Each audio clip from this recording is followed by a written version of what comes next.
thousands of Pathfinders celebrate over 100 baptisms at the West African Camporee.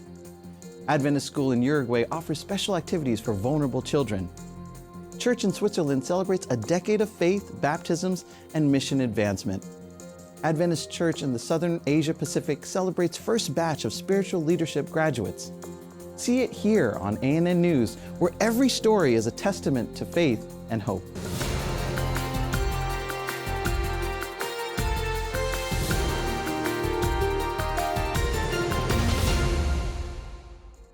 We start today's ANN News by presenting an impactful and love-filled initiative to address a sad global reality. High school students from the Adventist School in Montevideo, Uruguay, have developed a project of solidarity assistance. It provides emotional support and recreational activities to children in vulnerable situations, where 2 out of every 10 Uruguayan minors live in homes affected by domestic violence. The most recent continuous household survey in Uruguay, published by the National Institute of Statistics, establishes that the poverty rate among Uruguayans under the age of 6 is 11.6 times higher than that of adults over 65. This figure makes the country the nation with the highest infantilization of poverty in Latin America. In addition to that, according to the United Nations Children's Fund, 2 out of every 10 children in Uruguay live in households where there is domestic violence, which implies almost 400,000 children exposed to gender violence, and many of them end up being separated from their families. In the face of this scenario, the students of the Adventist Lyceum of Montevideo started the Solidarity Aid Project, which provides recreational and educational activities for boys and girls from some of these homes present in the Uruguayan capital. We, as the Solidarity Aid Group from 6th grade at the Adventist School, provide assistance with activities and games, crafts, and we also organize a shared snack. It is a very beautiful experience as we interact with children of different ages, 2, 3, and 4 years old.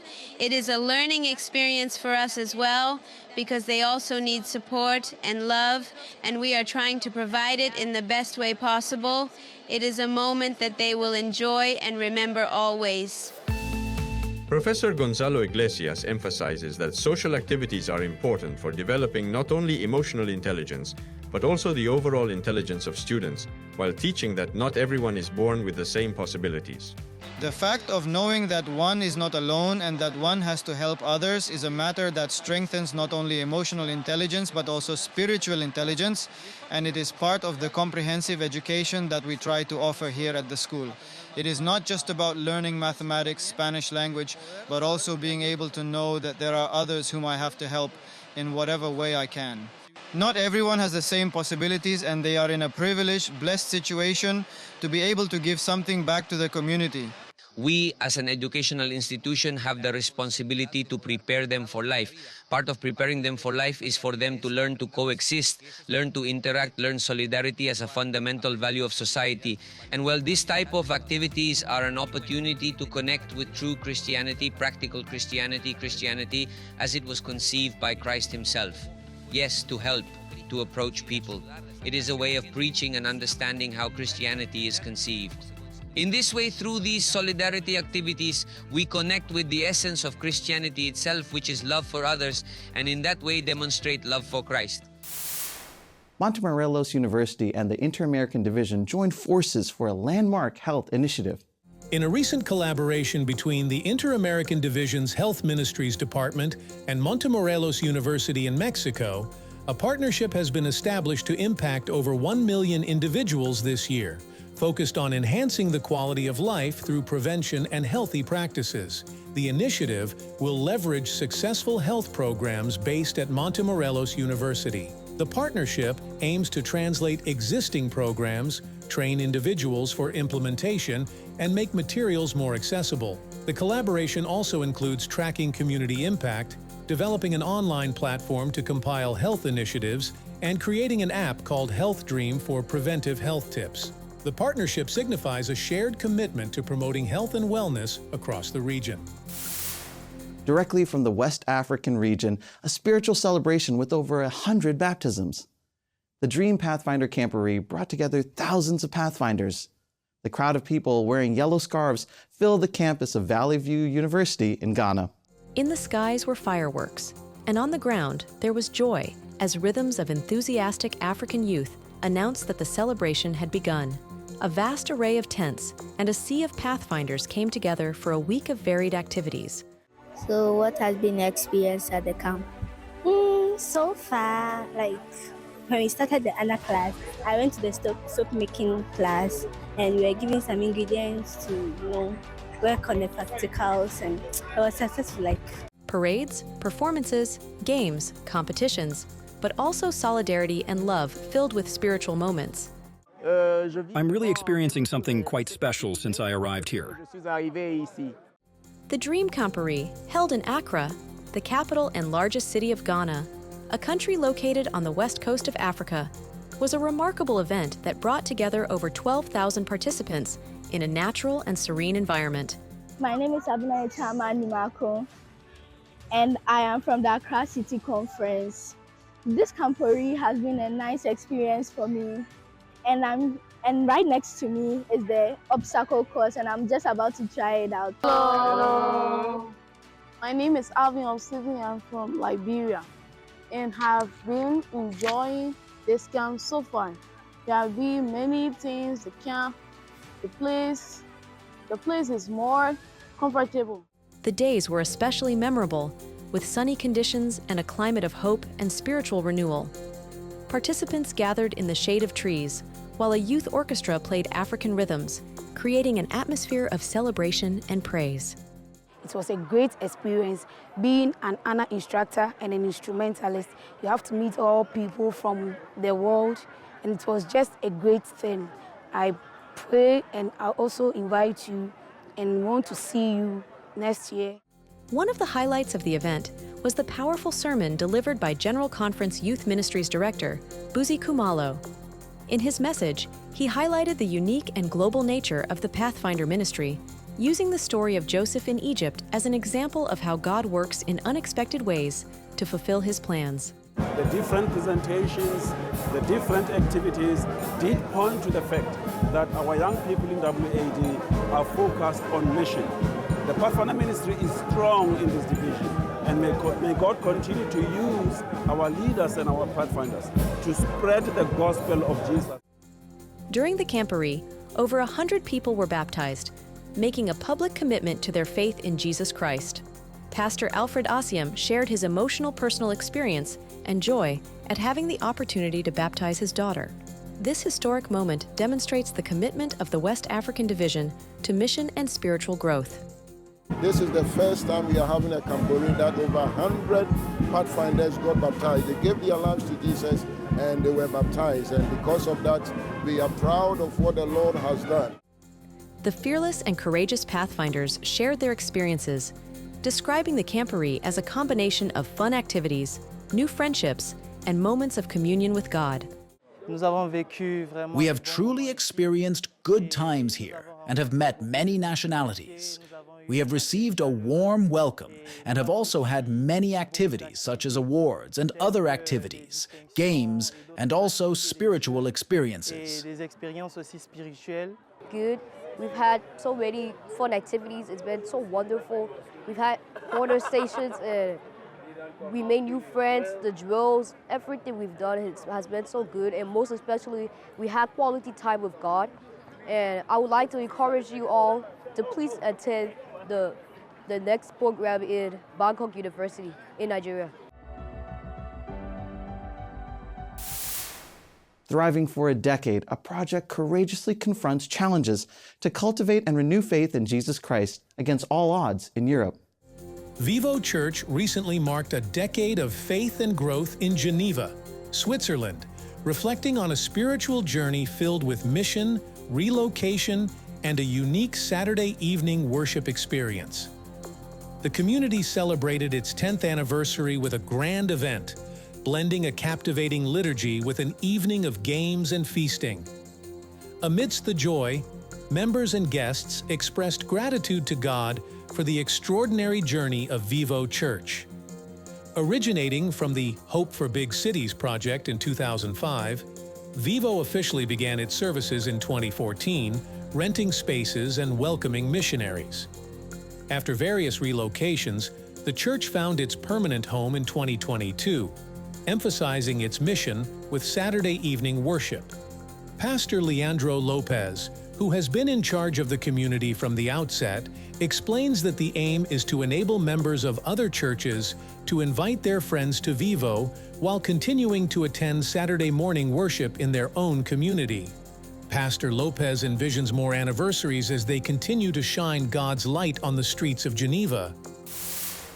The Office of Archive Statistics and Research, ASTR, is a department of the Seventh-day Adventist Church that brings together the church's past and present to inspire the future. In this episode, ASTR's Dr. David Trim and SDA Encyclopedia editor Dr. Dragoslava Santrak discuss early Adventist mission work in Spain. Keep watching. Are you excited to hear another story from the Encyclopedia of Seventh-day Adventists? Today's ESDA story is about two of the earliest Adventist missionaries to Spain, the brothers Frank and Walter Bond. You can freely access this story and 4,000 other articles at encyclopedia.adventist.org. Frank and Walter Bond were two of the 11 children of farmers, James and Sarah Bond, who accepted the Adventist message in the early days of Adventism, sometime around 1870. On the screen, you can see the Bond family. Frank is the tallest in the back row, and Walter is on his left side. Frank and Walter both graduated from Healdsburg College, the forerunner of today's Pacific Union College, in 1899. After graduation, the two brothers went to Phoenix to sell Adventist books to the Spanish-speaking population of the region. The decisive event that set them on a missionary path was the California camp meeting in Fresno from September 30th to October 12th, 1902. The keynote for the meetings was foreign missions, and when an appeal was made for missionaries to work in Spain, Frank and Walter both volunteered. They sailed for Europe on November 26, about 6 weeks after the camp meetings ended, and less than 2 weeks after Walter and his fiancée, Leola, were wed. The Seventh-day Adventist Church has been a recognized denomination since 1863. It stands as a global Christian community with over 21 million members who regard the Bible as their ultimate authority. To learn more about our history, visit our YouTube channel. Adventist Community Services, in collaboration with other organizations, is dedicated to creating conditions that enable homeless individuals in Pennsylvania to have a place to live. Well, this is Adventist Community Services, and we are here in Coatesville, Pennsylvania. Place where we have teamed up with some of the other community organizations and are actually renovating or rebuilding one of the homes here. This home is going to be used by individuals that are unhoused, what we have previously called homeless, and they will be provided a place that they can actually stay, reside in these homes. And we're going to house 3 individuals here. They'll be able to live and work out of this home here in Coatesville, Pennsylvania. And so we did this in about 2 weeks, started on January 2nd, and we chose to have a soft opening on MLK Day, back when this was originally discussed back in late December. We decided we wanted to have something on Martin Luther King Day, and so here we are today.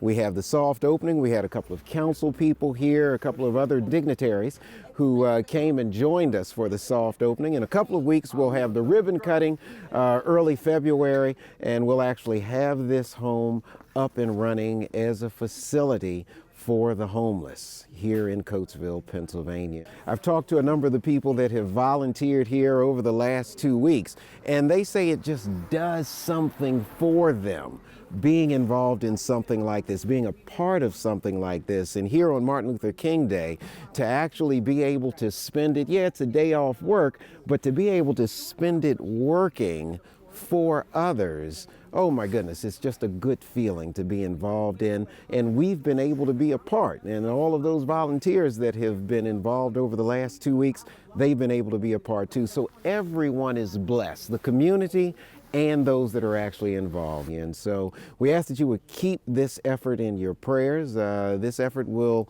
be continuing to be of support to the community here in Pennsylvania. We thank you for it.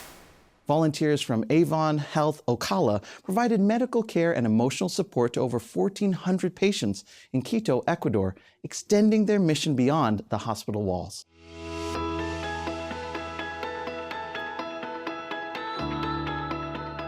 Helping others not only impacts the lives of those being served, it can also be life-changing for those serving. The smiles, the appreciation, the hugs that people were giving us was transformational of why we were there. Advent Health Ocala President and CEO Erica Skula and VP of Mission and Ministry Jory Rivera descended upon Quito, Ecuador with 20 volunteers who took their passion for healing beyond the walls of their hospital. On day 2, we had a lineup outside the doors of over 100 people who had been lining up since 5 that morning. And then the next morning, we had a lineup of about 140 who started lining up at 3:30. And as people spread the word that we were offering a free clinic, I know that people called their relatives from who were in the mountains, and they would walk several hours so that they could line up and get the care that they needed. The group cared for more than 1,400 patients in the South American city. Primary care and other resources were offered. In addition to providing important care, Advent Health's partnership with Clínica Adventista de Quito focuses on key growth areas like expanding the chaplaincy program, leadership development, operations, research, philanthropy, and branding. And I know that we look forward to many more trips to Ecuador. This is a 5-year footprint, and so we're now developing the plans of what they need in Quito, the surrounding small areas, and even in the Galapagos Islands, which is part of Quito, and I know the leadership at the Clínica Adventista in Quito are looking to expand services to the Galapagos where they have nothing. But there's so much to give, which means there are lots more pictures to come that will continue to tell the story of Advent Health's mission. In Brazil, 8,000 young people exchanged school vacations for volunteer work, making a significant impact. The Caleb Mission Project is spreading hope in 4 prisons in central northern Espírito Santo, Brazil. With over 8,000 volunteers involved, the project focuses on reaching approximately 2,000 inmates through daily visits, including singing, testimonies, and interactive Bible studies. This aims to provide a message of redemption and foster reflection within prison walls. The initiative not only benefits the inmates, but also has a transformative impact on the young volunteers, promoting empathy, compassion, and social responsibility. In addition to the prison-focused activities, thousands of young people from various regions of Brazil and 7 other South American countries are dedicating their school vacations to participate in charitable actions. In the central northern region of Espírito Santo, the Caleb Mission mobilizes over 8,000 young people in social initiatives during this period. This project encourages young individuals, through the Seventh-day Adventist Church, to dedicate 15 days of their vacation to assist needy communities and spread messages of love and hope. The 8,000 young people are divided into approximately 200 teams, with around 150 volunteers each. Their actions include health education through lectures, fairs, and courses, community services such as blood donation, cleaning public spaces, housing renovations for the needy, and awareness campaigns. Health professionals are also part of the teams providing medical services. Additionally, other activities involve renovating homes for needy individuals and campaigns benefiting the homeless population. The Change the Story campaign by ADRA Romania fights domestic abuse, promoting awareness, emotional support, and direct involvement to transform lives and advocate for healthy relationships. In an abusive relationship, everything may seem normal at first, but as time goes by, what seemed like an unfortunate incident, a moment of weakness, becomes habit. Verbal and physical violence becomes reality, followed by crumbs of heart feelings, flowers, and promises. The story can be repeated over and over again. Or not. I choose to change the story. Casa Adra. At Adra House, women and children find support, counseling, and feel at home again, safe to start a new story. ADRA House changes the story, yours or someone else's. In the Southern Asia Pacific region, an event celebrated the graduation of the first cohort of LeadLab, a leadership development program of the Seventh-day Adventist Church. Held in Bali, Indonesia, the event brought together Adventist leaders from various fields of ministry. LeadLab, under the guidance of experienced mentors, emphasizes the importance of leadership as a divine gift and a lifelong commitment. Graduates are now better equipped to serve their communities in diverse ways. The event also marked the beginning of the second cohort of LeadLab, indicating a growing demand for leadership development. LeadLab is a significant step in strengthening leadership within the Seventh-day Adventist Church, empowering leaders for service and spiritual leadership. Lowry Adventist College in South India faces a challenge with overheated church services causing students to faint.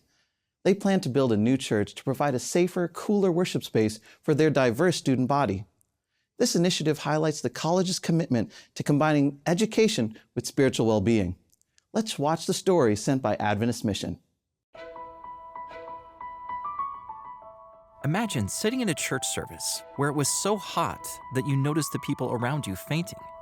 This is the situation that Lowry Adventist College is trying to solve. This 108-year-old school in South India has taken a holistic approach to education. We have a daily session of prayers with them. We have counseling with them. We also study sometimes their family needs, and if there's someone who's sick in the house, we have special prayers for them. Most of the time we study the Bible with them because they have a lot of questions in the scriptures, and so that is what we cater to. Teachers are so helpful to discuss what we have to do in our life, in a Christian life. That helps me so much to develop my character, to develop my everything in my academic way. There are 2,156 students enrolled in Lowry Adventist College this year. The college has been using an old auditorium as their meeting place for almost 60 years. They hold prayer meetings, chapel, and Sabbath worship services here. In this same building, Lowry Memorial English Church conducts their services. Students from a variety of religious backgrounds exercise leadership skills by participating in church programs. They don't know about Jesus. They don't know about the Adventist lifestyle or anything, but we don't push them away. We include them, and then we teach them. We show them about the love of Jesus. And because of that, a lot of the students have had a positive experience at Lowry. The reason why I chose this college is because it is providing us the Sabbath off, and at the same time it's providing the spiritual growth that we needed in our day-to-day life. The students bring a lot of energy to everything they do, and it's felt beyond the campus. Our church members are very passionate. They don't want to just limit themselves to the church. They want to do something outside the church, and they bring more souls into the church. This college has helped me in spiritual by involving me into activities as AYs and visiting people, going to orphanages and praying for them and bringing them the knowledge about Christ. More than 650 people crowd into this space on Sabbath. Apart from being too small for all students to come together for worship, this old building is gradually deteriorating and posing risks to the students. When it's summer, it gets too hot where our equipments fail to function sometimes, and we have students who faint, and our air conditioning systems and fan systems are not good enough because of the roof that we have, the tin roof that we have. And not just the heat, when it rains, it leaks, damages our furniture, and we have mold and fungus growing around. So it is our prayer that we would like to have a dedicated church that will help our children to learn and to study the Word of God, sing praises. They'll be drawn closer to the foot of the cross. And it is our desire so that that church becomes a big blessing on this campus. Please pray for the students and faculty at Lowry Adventist College. This quarter, a portion of your 13th Sabbath offering will help build them a new church on campus. Thank you for giving generously to provide them with this much-needed facility. With these stories that inspire, touch our hearts, and leave us feeling uplifted, we conclude this week's ANN News. Thank you for watching ANN. Join us next week for more news from the headquarters of the Seventh-day Adventist Church. Did you know the Seventh-day Adventist Church has a YouTube channel where you can watch other amazing videos? Just go to YouTube and search for the Adventist Church. Make sure you click the subscribe button so you never miss a new video. And remember, leave a comment or a prayer request. We have a team dedicated to praying for you 24 hours a day, 7 days a week. Before we say goodbye, we'll leave you with some good news from the book of Psalms, chapter 90. Verse 12 says, "Teach us to number our days that we may gain a heart of wisdom." And remember, you can always visit Adventist.news for daily news and videos. Until next time, when we will have more news of faith, love, and hope. God bless.